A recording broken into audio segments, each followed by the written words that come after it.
Marcelo Odebrecht, que era director ejecutivo de Odebrecht, confesó haber pagado sobornos para conseguir licitaciones de obras y a algunos de esos presidentes que los sobornó fueron Alejandro Toledo, Alan García y Ollanta Humala, como también a otros funcionarios públicos, y todos los mencionados no respetaron el principio básico como los valores, como mencionamos aquí, el respeto, la honestidad, la responsabilidad, la honradez y la lealtad, que le deben a los ciudadanos que votaron por él y tanto también a todos.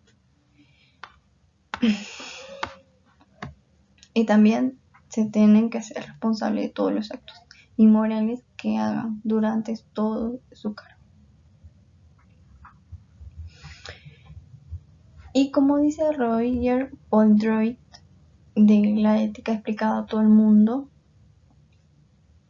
dice: la ética exactamente no te da respuestas, sino que debemos saber cuáles son los valores que debemos tener en cuenta de acuerdo a la situación en la que nos encontremos. Y Cortina dice en ¿para qué sirve realmente la ética? Ningún país puede salir adelante si las conductas inmorales de sus ciudadanos y políticos siguen proliferando con toda impunidad. Eso quiere decir que si los funcionarios públicos y los presidentes seguirán con esa misma acción de ser corrompidos, no podremos avanzar como país. Y bueno, eso es todo. Gracias. Buenos días, profesora. Mi nombre es Bruno Domínguez y hoy día le voy a hablar sobre el caso Odebrecht. Bueno, tenemos el hecho del problema. La empresa Odebrecht sobornó a exmandatarios para licitaciones de obras. También sobornó a candidatos que se estaban postulando para la presidencia. Los involucrados son Jorge Barata, Marcelo Odebrecht, Alan García, Ollanta Humala y Alejandro Toledo. El caso ético. Acá se presencian los distintos actos de corrupción en los que involucran a varios exmandatarios del país y la empresa Odebrecht. Obviamente, también al pueblo, ya que el pueblo tiene que, o sea, se afecta de manera directa o indirectamente. Analizando los casos con las lecturas. Tenemos dos lecturas. La ética práctica, que acá la palabra clave es valores éticos, la cual esta lectura nos explica por qué las personas pueden hacer cosas malas y sin embargo vivir de acuerdo con unos valores éticos. Podemos creer que la tal justificación es poco adecuada y mantener que tal forma de actuar está mal. Dicho esto, el caso que escogimos que tiene mucha concordancia, ya que los exmandatarios actuaron éticamente mal al recibir sobornos por parte de una empresa, pero ellos estaban conscientes que éticamente eso estaba mal. Y por el otro lado tenemos la lectura La ética en 100 preguntas, la cual se relaciona con el deseo, nos indica lo bueno y lo malo, ya que nos indica que los deseos pueden dirigir hacia todo tipo de objetivos materiales o espirituales. Desear algo no está limitado exclusivamente a la satisfacción de necesidades físicas, sino también a las afectivas, sociales y culturales. Así es como lo relacionamos. La empresa necesitaba el deseo de ganar todas las licitaciones de obras del país, mientras que los exmandatarios deseaban el dinero, ganar más dinero. Gracias.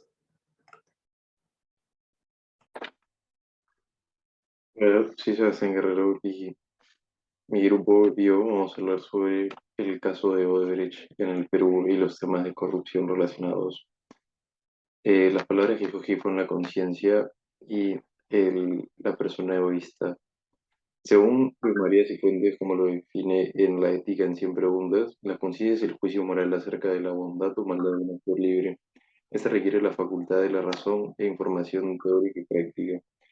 La conciencia actúa basada en principios universales, los cuales se ejercen valorando la intención y circunstancia de una decisión.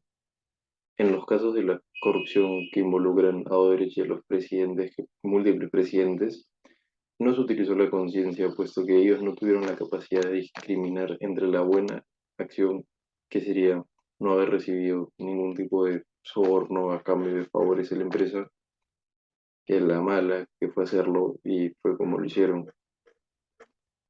La segunda palabra que escogí fue egoísta, la definición de la persona egoísta, que según Sabater, en Ética para Amador, el egoísta es quien quiere lo mejor para sí mismo. Como explica con el caso de Calígula, es alguien que es capaz de actuar de cualquier manera para satisfacer sus caprichos o deseos. Eh, el egoísmo está relacionado con estos casos porque estos presidentes pusieron de antemano sus beneficio propio, sus intereses, el cual vendría a ser dinero, ya que las empresas le ofrecían dinero bajo para que estos los escojan para realizar distintas obras, porque para realizar una obra las empresas compiten y el Estado los elige, pero al recibir este dinero hacían que escojan a Eva Odebrecht y con eso ganar más y más obra y más ingresos para ellos. Y, y están siendo egoístas porque al pensar en su beneficio no solo están perjudicando, no solo perjudican a las otras empresas, sino también perjudican al pueblo peruano, ya que seguramente Odebrecht no era la mejor empresa para realizar estas obras. Por algo no estaba entre las favoritas a ser escogidas y necesitaba de estos sobornos para que puedan escogerlas. Bueno, eso, gracias. Buenas, soy Juan Guimán del Grupo 1 de Ética y Ciudadanía y en esta ocasión les voy a hablar sobre el caso de Odebrecht y cómo este se vincula con las lecturas que hemos visto en clase. El caso Odebrecht, resumidamente hablando, nos comenta que personajes de la política, entre ellos expresidentes de la nación como Alejandro Toledo, Ollanta Humala o Alan García, en su momento habrían aceptado grandes cantidades de dinero ilegal, por lo cual algunos de ellos, como Alejandro Toledo, a día de hoy están en la cárcel. Uno de los conceptos presentes en este caso lo encontramos en el texto de la Ética en 100 preguntas. Este concepto es el del intelectualismo moral, planteado por el filósofo Sócrates, el cual nos comenta que la ética, ante todo, se basa en nuestros conocimientos como individuos. Es decir, que si no conocemos lo que es el bien, si no conocemos lo que son las acciones buenas, por lo tanto vamos a cometer actos malos y nuestra conducta va a ser totalmente negativa. Por lo que muchas veces quienes actúan por nosotros son nuestros conocimientos y no nuestra voluntad propia. El segundo concepto lo encontramos en el texto de ¿para qué sirve realmente la ética? En este texto se habla sobre la moral sin daño.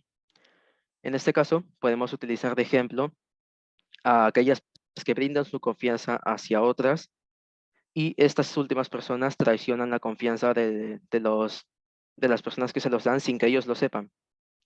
Si bien no hay un perjudicado en concreto, ya que la persona no sabe que se está traicionando su confianza, el acto no deja de estar éticamente mal, y esta persona que está cometiendo el acto lo sabe, pero a pesar de ello, no hace nada al respecto. Muchas gracias. Hola, me llamo Aldir Villar. Yo y mi grupo hemos elegido sobre el tema de la corrupción. Vamos a hablar un poco de lo que es Odebrecht y bueno, voy a hablar también sobre qué se relaciona con la ética moral y la dignidad. Eh, Voy a hablar, ¿para qué sirve realmente la ética? Eh, Mayormente se usa para definirse entre la rama de la filosofía que estudia la conducta moral, el conocimiento que tenemos o debemos tener normas o como reglas morales, pues, ¿no? Se podría decir. Existen dos posiciones fundamentales que aplican la naturaleza innatista y empírica. ¿Qué significa innatista? Afirma que la conciencia nace con el individuo, ¿no? Y en la empírica se podría decir que sostiene la conciencia moral, ya que es el resultado de la experiencia, es decir, exigencias o, ¿cómo se dice? O mandatos de la familia, ¿no? Y bueno, los fundamentos de la dignidad de la persona humana. Se podría decir que la dignidad humana es un valor que prácticamente tenemos todos, no como personas, por sí mismas. Esto es que el mero hecho, pues, de serlo, ¿no? Es una condición provista, se podría decir, fundamentando que la dignidad propia del hombre es un valor singular que fácilmente puede reconocerse, descubrir o verlo en los demás como personas o en las personas que puedas conocer, ¿no? Eh, y simplemente es ese hecho, pues, ¿no? Y puedo llegar a la conclusión de que, no sé, juntando todo esto, eh, sobre el caso de, no, o sea, no sé cómo explicarlo, la verdad, pero se podría decir, juntando todo este hecho, em, se puede decir que todas las personas desde casa creo que tienen ciertos valores y principios, y dicho sea, se ve compenetrada también a la corrupción, ya que hasta los profesores o los policías o personas de alto mando perciben de una u otra manera las coimas que se hacen prácticamente dejar mal, ¿no? Con respecto al tema moral, sobre la conciencia también. Em, ¿Qué más? De ellos mismos quedan mal. ¿Por qué? Porque no son prácticamente dignos de hacer las cosas bien al respecto a lo que mayormente ellos están cumpliendo o trabajando, ¿no? Y pues es lo único que por mi parte pues es lo que he hecho y he avanzado. Gracias.